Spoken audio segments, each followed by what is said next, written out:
Thank you, everyone. Thank you. Thank you. Good afternoon, Wisconsin. Good afternoon, everyone. Thank you. It is good to be back. Thank you all very much. Can we please hear it for Leah and her extraordinary story and leadership? Thank you. And I do believe our teachers do God's work. They teach other people's children, and God knows we don't pay them enough. Let's thank them. And it is so good to be here and be back with so many extraordinary leaders, including my friend, the great governor of Wisconsin, Tony Evers. He's here somewhere.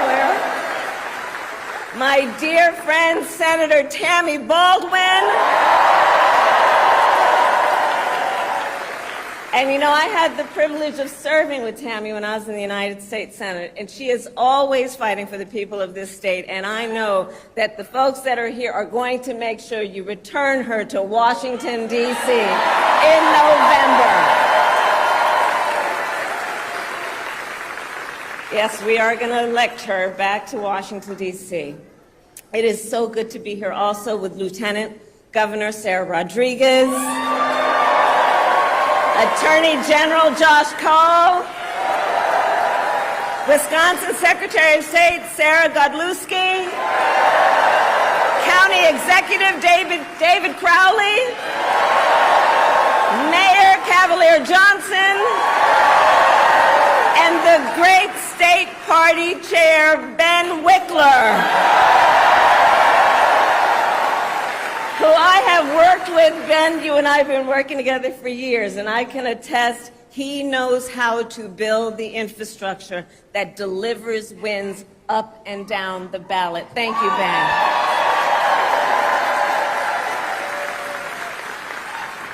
So it is good to be back in Wisconsin, and it is great to be in Milwaukee.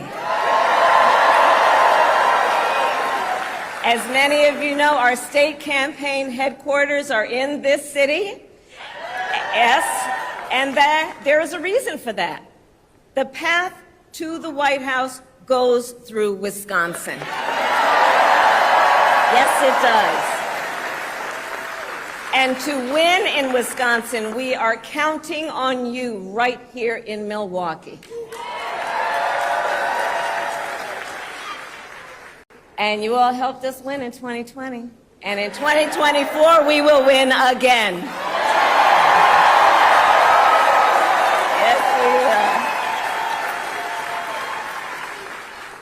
So, Milwaukee, I want to start by saying a few words, and I could really speak at length, but a few words about our incredible President Joe Biden.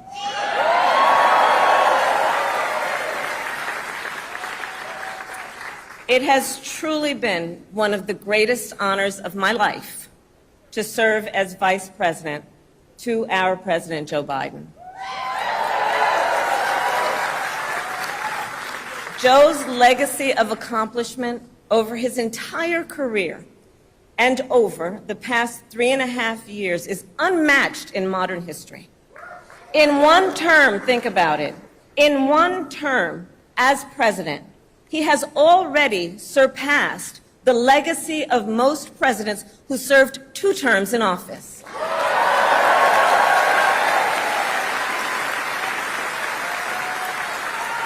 And I know we are all deeply, deeply grateful for his continuing service to our nation. And it is my great honor to have Joe Biden's endorsement in this race.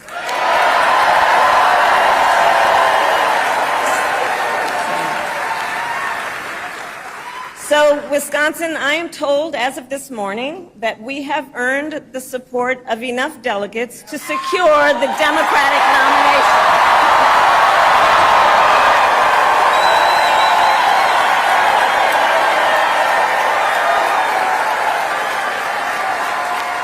And I am so very honored, and I pledge to you I will spend the coming weeks continuing to unite our party so that we are ready to win in November.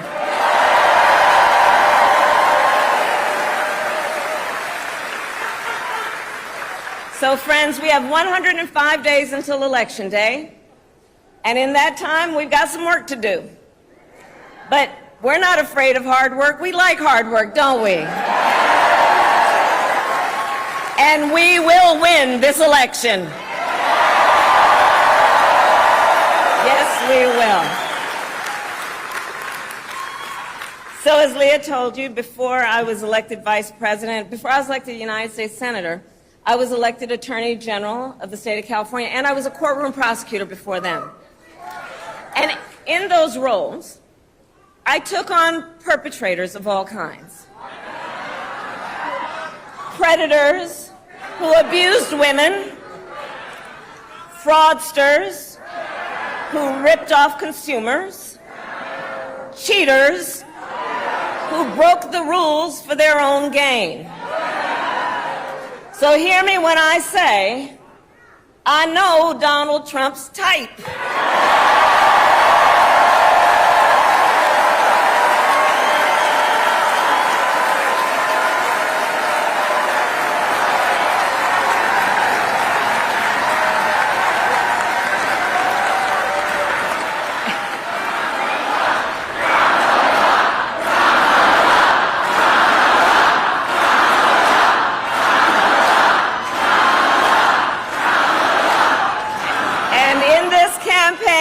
I promise you, I will proudly put my record against his any day of the week.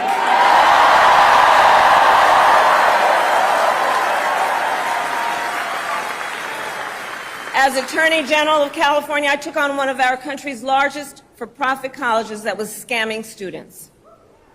Donald Trump ran a for-profit college that scammed students.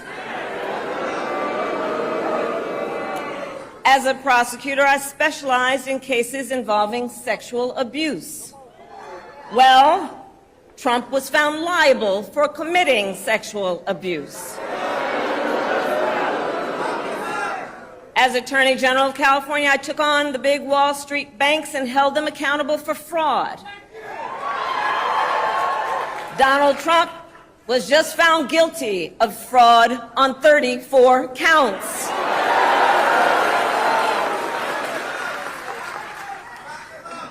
But let's also make no mistake, this campaign is not just about us versus Donald Trump. This campaign is about who we fight for. This is about who we fight for.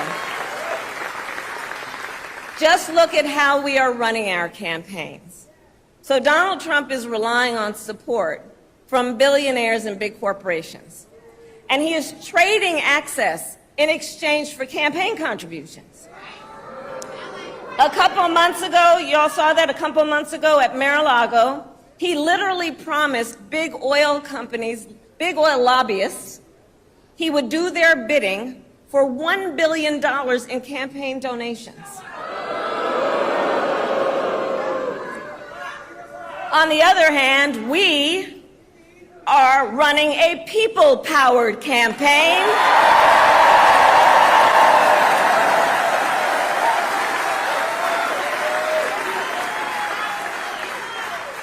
And we just had some breaking news. We just had the best 24 hours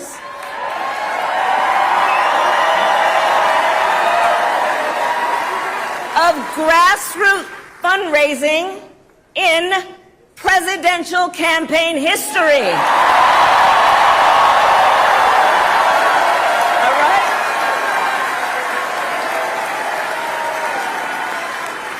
And because we are a people-powered campaign, that is how you know we will be a people-first presidency. And Wisconsin, this campaign is also about two different visions for our nation. One, where we are focused on the future. The other, focused on the past. We believe in a future where every person has the opportunity not just to get by, but to get ahead.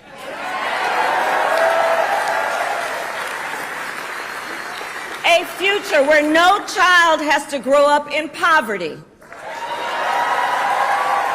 where every worker has the freedom to join a union,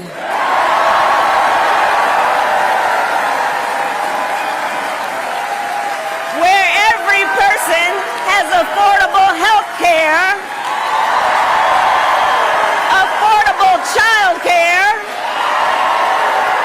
and paid family leave. We believe in a future where every senior can retire with dignity. So all of this is to say, building up the middle class will be a defining goal of my presidency.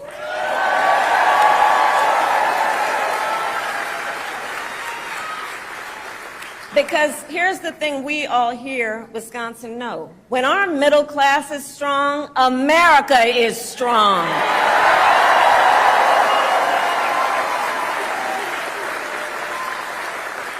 But Donald Trump wants to take our country backward. He and his extreme Project 2025 agenda will weaken the middle class. Like, we know we got to take this seriously. Can you believe they put that thing in writing?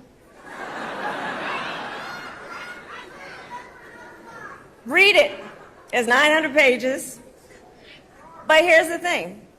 When you read it, you will see Donald Trump intends to cut Social Security and Medicare. He intends to give tax breaks to billionaires and big corporations and make working families foot the bill. They intend to end the Affordable Care Act and take us back then to a time when insurance companies had the power to deny people with pre-existing conditions. Remember what that was like? Children with asthma, women who survived breast cancer, grandparents with diabetes. America has tried these failed economic policies before, but we are not going back. We are not going back. Not going back. We're not going back. We are not going back.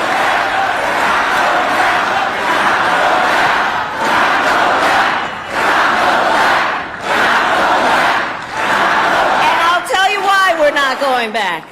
Because ours is a fight for the future. And it is a fight for freedom.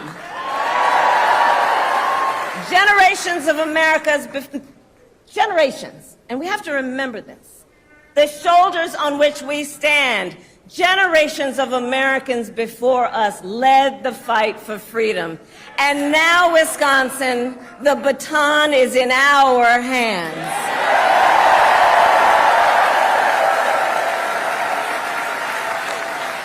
We who believe in the sacred freedom to vote will make sure every American has the ability to cast their ballot and have it counted. We who believe that every person in our nation who should have the freedom to live safe from the terror of gun violence will finally pass red flag laws, universal background checks, and an assault weapons ban.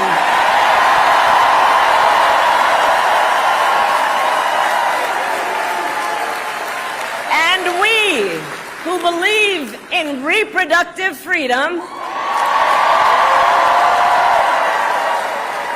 will stop Donald Trump's extreme abortion bans because we trust women to make decisions about their own body and not have their government tell them what to do.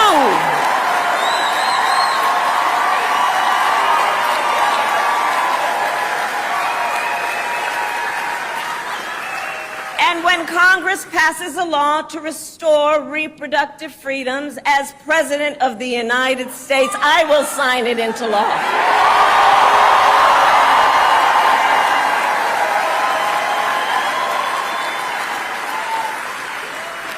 So Wisconsin, ultimately in this election, we each face a question. What kind of country do we want to live in? A country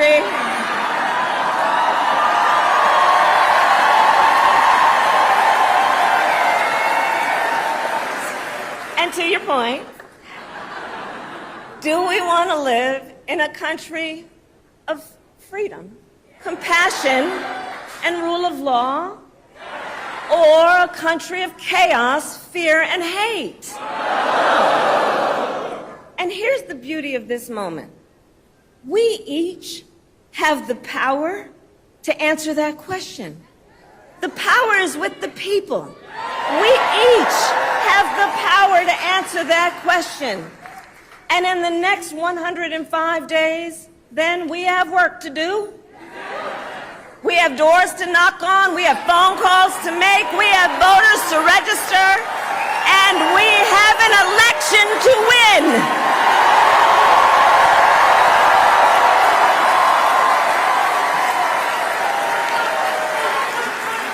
So Wisconsin, today I ask you, are you ready to get to work? Do we believe in freedom? Do we believe in opportunity? Do we believe in the promise of America? And are we ready to fight for it? And when we fight, we win. God bless you.